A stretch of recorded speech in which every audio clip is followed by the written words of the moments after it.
Bismillahirrahmanirrahim. Assalamualaikum warahmatullahi wabarakatuh. Alhamdulillah wa kafa. Wassalatu wassalamu ala nabiyil mustafa Muhammad Rasulillah ibn Abdillah wa ala alihi wa ashabihi ahli sidqi wa tuqa wal wara. Asyhadu an la ilaha illallah wahdahu la syarika lah wa asyhadu anna Muhammadan abduhu wa rasuluhu la nabiyya ba'dahu. Terima kasih kepada pengurus masjid, pada pembawa acara, hadirin jemaah masjid Haji Masjid Al-Mustafa, dengan salam kelapa yang dimuliakan Allah SWT. Pertama dan paling utama kita bersyukur kepada Allah SWT pada malam hari ini kita kembali dipertemukan oleh Allah SWT dalam kajian tadabbur ayat suci Al-Quran dan juga terjemah dan tafsirnya. Mudah-mudahan kita selalu diberikan kekuatan oleh Allah Subhanahu wa taala. Amin. Kemudian salat beriring salam mari kita ucapkan, kita aturkan kepada baginda Nabi besar Nabi Muhammad sallallahu alaihi wasallam dengan ucapan Allahumma shalli ala sayyidina Muhammad wa ala ali sayyidina Muhammad. Kemarin kita minggu yang lalu telah membahas surat Al-Baqarah ayat 1 sampai ayat 5 ya. Di mana surat Al-Baqarah ini kita sampaikan pada pekan kemarin bahwa dia merupakan surat Madaniyah. Kategori suratnya yaitu Madaniyah. Madaniyah artinya surat ini diturunkan di kota Madinah. Ya.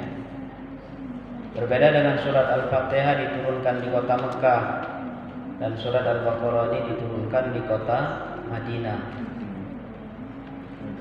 Ciri-ciri surat yang diturunkan di kota Mekah berkenaan dengan masalah akidah, pokok-pokok keimanan.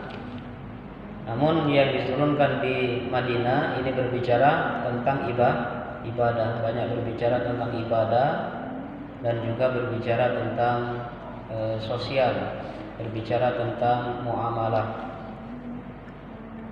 Surat Al-Baqarah ini merupakan lanjutan dari ada keterkaitan dari surat sebelumnya yaitu surat Al-Fatihah.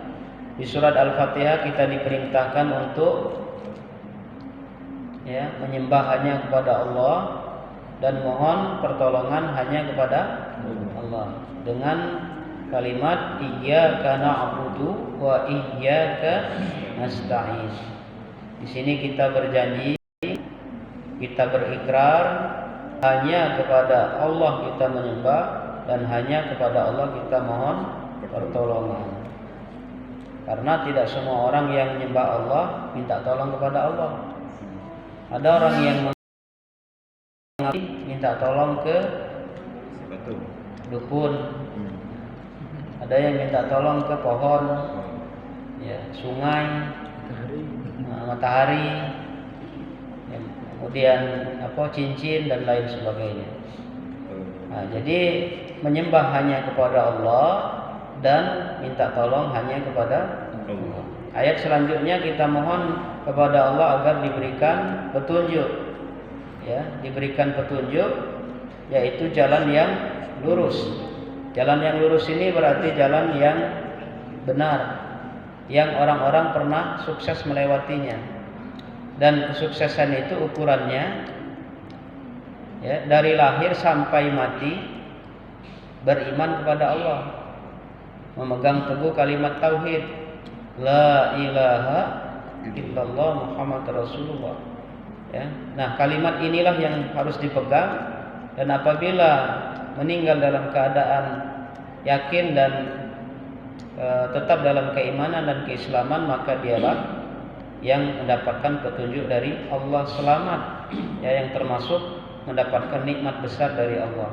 Jadi orang yang mendapatkan nikmat dan sukses itu adalah yang nikmat sebenarnya mereka yang dari lahirnya dari bayinya sampai meninggal dunia dalam keadaan mendapat petunjuk, mendapat nikmat Allah, sebagaimana hal ini pernah Allah berikan kepada orang-orang yang mati syahid.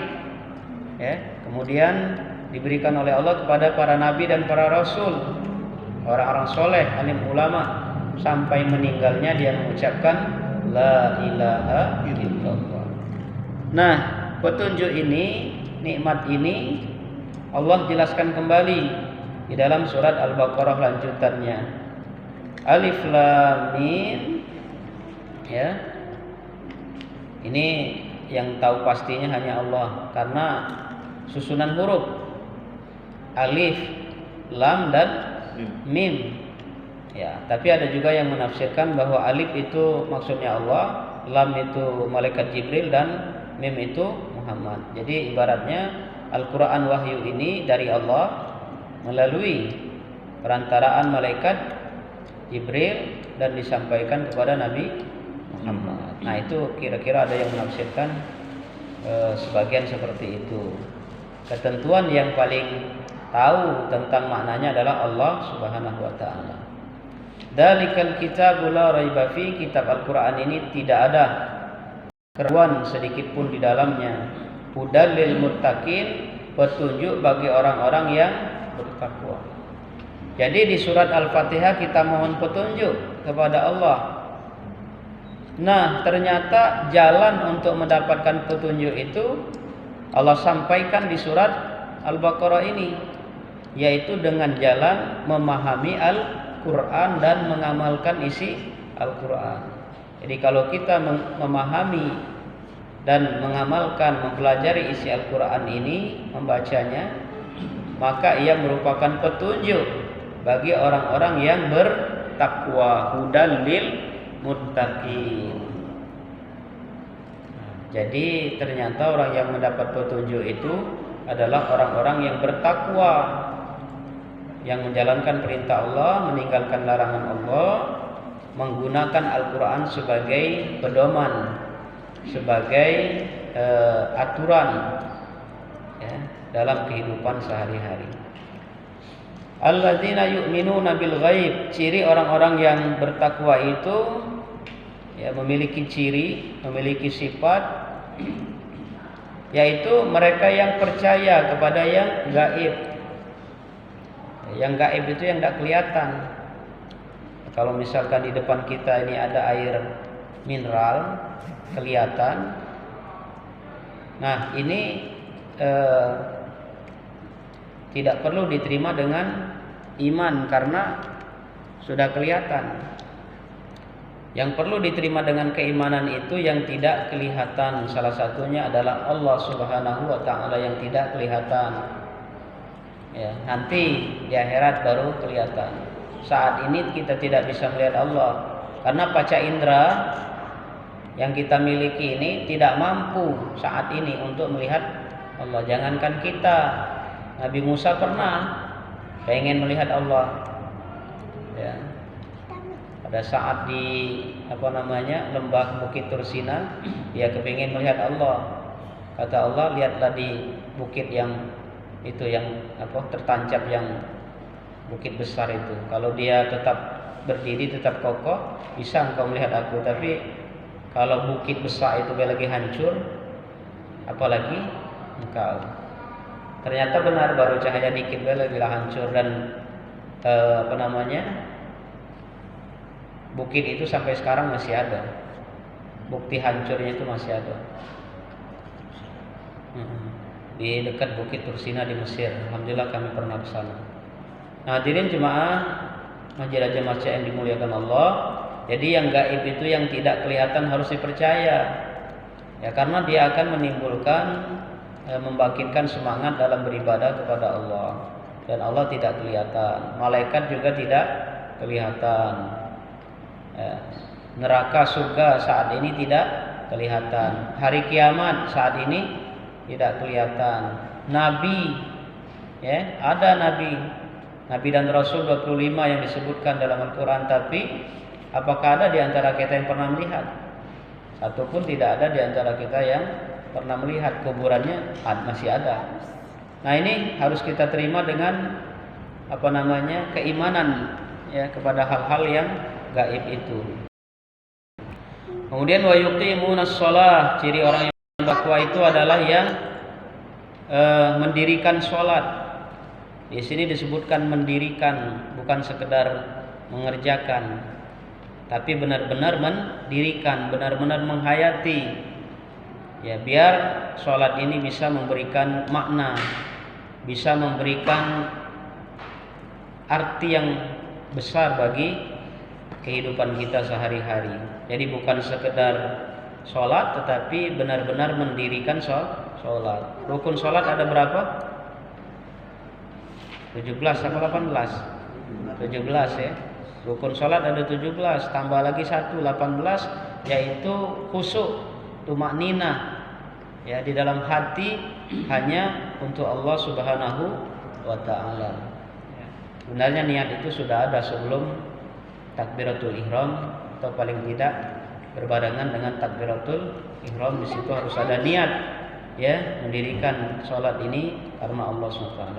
Dan berikutnya wa mimma razaqnahum yunfikun, memberikan nafkah atau menginfakkan sebagian yang direzekikan oleh Allah Subhanahu wa ta'ala.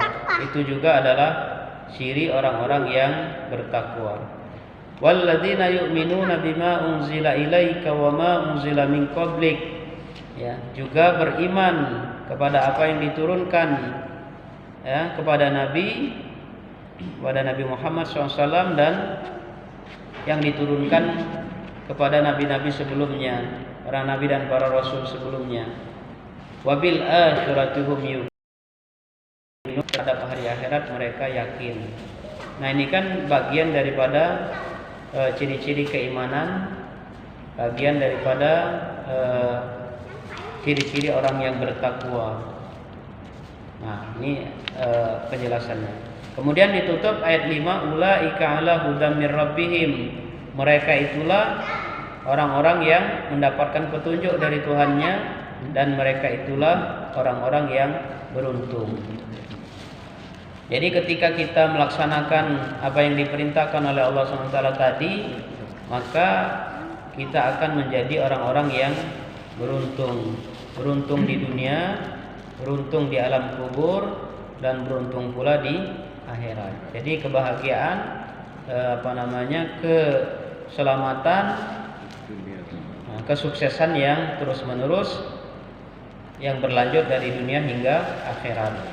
Nah, jadi ayat 1 sampai 5 ini menjelaskan tentang orang-orang yang beriman. Kemudian di ayat berikutnya, ayat ke-6 sampai ke-7, 6 dan 7, ini menceritakan tentang orang-orang kafir. Innal ladzina kafaru sawa'un 'alaihim, sesungguhnya orang-orang kafir ya sama saja. Engkau beri peringatan atau tidak engkau beri peringatan, tetap saja mereka tidak beriman kepada Allah SWT ya. Jadi kalau orang tua sudah benar-benar kafir, ingkar, dia omongilah tidak nurut lagi, sudah tidak mempan lagi ya. Karena hati mereka telah ditutup dan dikunci oleh Allah SWT, karena dosa-dosa yang mereka laksanakan bertumpuk-tumpuk ya, itu kan ibaratnya ada ciri, ada tanda. Ketika kita melaksanakan suatu dosa, melakukan suatu dosa, maka akan timbul tanda hitam, bercak hitam di hati. Kemudian jika terus-menerus tidak berhenti dari menentang ayat-ayat Allah, tanda-tanda kebesaran Allah, maka terus-menerus akan tertutup dan akhirnya distempel oleh Allah dengan kalimat khatamallahu ala qulubihim. Allah telah menutup hati mereka. Jadi sudah tertutup dan distempel oleh Allah ya, baik hati mereka, kemudian sam'ihim, pendengaran mereka, wa ala absarihim, penglihatan mereka, ghisyawah, ada penutupnya, walahum adzabun azim, dan bagi mereka azab yang besar. Nah, inilah jadi ciri-ciri orang beriman sudah disebutkan. Kemudian ciri-ciri orang yang kafir disebutkan, mereka ingkar, mereka terus-menerus menentang Allah SWT, maka akhirnya dikunci oleh Allah SWT sehingga diberi peringatan dengan tidak diberi peringatan sama saja. Tapi tetap kita ada kewajiban untuk saling mengingatkan antara satu dengan yang lain, tapi tidak boleh memaksa. Ya, cukup menyampaikan, dan apabila diterima berarti petunjuk dari Allah, dan apabila mereka tidak menerima itu juga berarti karena keingkaran mereka kepada Allah Subhanahu wa taala. Itu penjelasan ulang ayat 1 sampai 7 kepada jemaah yang ingin menambahkan atau mungkin mengulas lagi apa yang sudah dipahami dari ayat-ayat ini, atau juga belajar menerjemahkan maknanya apa, maksudnya apa, tadabburnya bagaimana, kami beri kesempatan. Demikian untuk sementara ini ya, untuk sesi penjelasan. Kepada bapak-bapak para jemaah dipersilakan.